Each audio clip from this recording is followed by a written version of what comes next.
Caitlin Clark return. Fever coach provides latest update. Clark has not played in nearly a month due to injury. Indiana Fever star Caitlin Clark has not played since re-injuring her groin in a win over the Connecticut Sun on July 15. Since then, Clark has been rehabbing from the second injury that has cost her time this season. Overall, she's appeared in only 13 of the Fever's 32 games.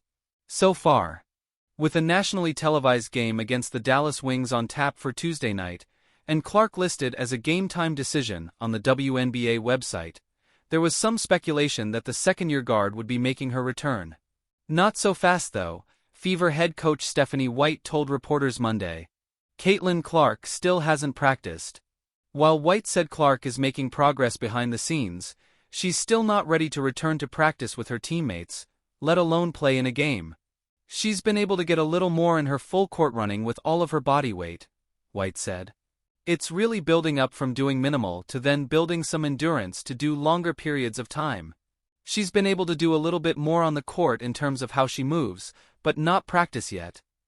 Given the fact Clark has been hampered by quad and groin injuries this season, it's safe to assume the Fever are being cautious with her. Clark admits she feels responsibility to return. During this week's edition of Sue Bird's Bird's Eye View podcast, Clark said she feels a duty to get back on the court, both for her team and for the WNBA as a whole because of how she has helped the league grow. It's hard because obviously I do feel this responsibility of being out there and playing, Clark told Bird. And not that I think there's a fear of any of this going away.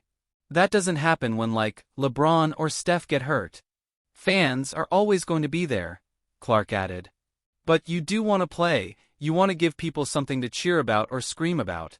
People spend so much time and money and resources to come and watch you play. And it's been cool to see people continue to show up for my teammates. Whether they're fans of the Fever, just fans of myself, they're continuing to show up and support. Fever holding down the fort. Indiana is 10-9 this season without Clark and 18-14 overall with 8 games to play.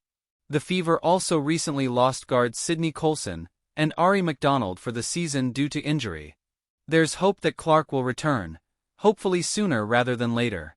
We feel this fight is a little different with our girls out of the lineup, Fever star Natasha Howard tweeted over the weekend. All the hard work they've put in over this season won't go unnoticed. Win or lose, just know we are fighting to the end for Sid, CC and Ari. See you soon, CC. The hum of conversation in the Indiana Fever practice facility grew louder as the media filed in, their camera lenses clicking like distant applause. Outside, the Indianapolis sky hung low and gray, the kind of overcast that seemed to press down on the city. Inside, however, there was a buzz that had been missing for weeks, because the question everyone had been asking was about to be answered. Head coach Christy Side stepped onto the podium, wearing her familiar Navy Fever pullover and an expression that carried equal parts authority and mischief. She knew what was coming. She knew why the crowd was twice its usual size. "All right," she said, adjusting the microphone. "I've got an update on Caitlin." The room stilled. The long wait. Caitlin Clark had been sidelined for 18 days, a stretch that had felt like 18 weeks for Fever fans. It began with an awkward fall late in the third quarter against the Connecticut Sun, a tangle of legs, a grimace, and then her clutching her right ankle.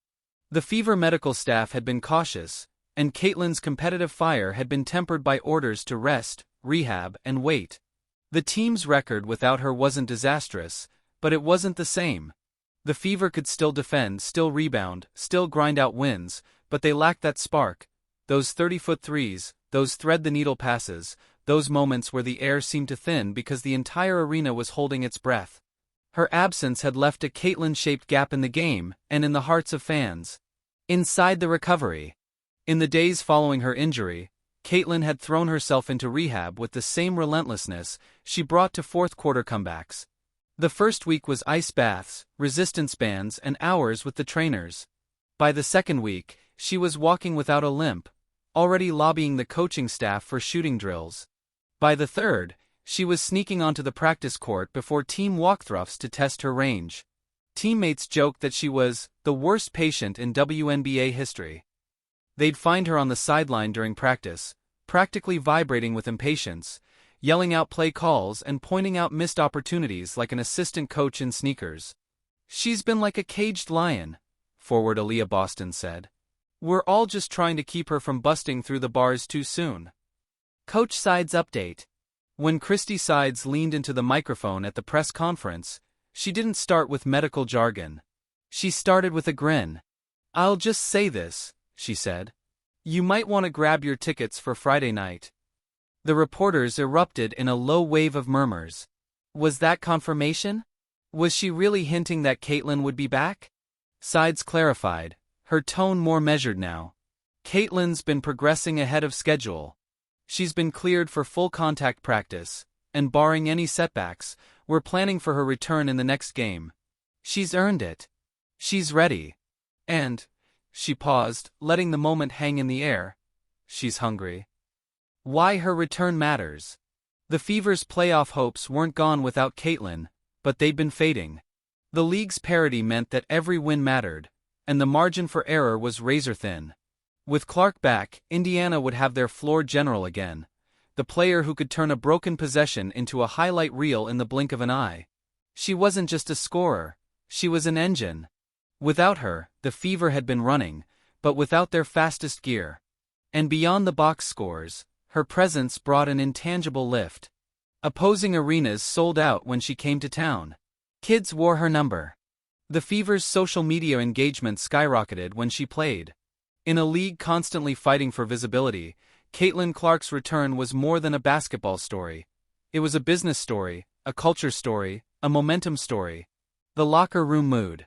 After practice, the players were giddy, but careful not to get ahead of themselves. Nalissa Smith laughed when asked about Caitlin's return. "We've been saving some of these sets just for her. The defense doesn't know what's coming. And trust me, she's been cooking up something in those rehab sessions." Aaliyah Boston, ever the steady leader, was a little more grounded. "We all know Caitlin changes the game. But the key for us is to not expect her to do everything right away. We've grown as a team during this stretch. Her return just makes us that much more dangerous."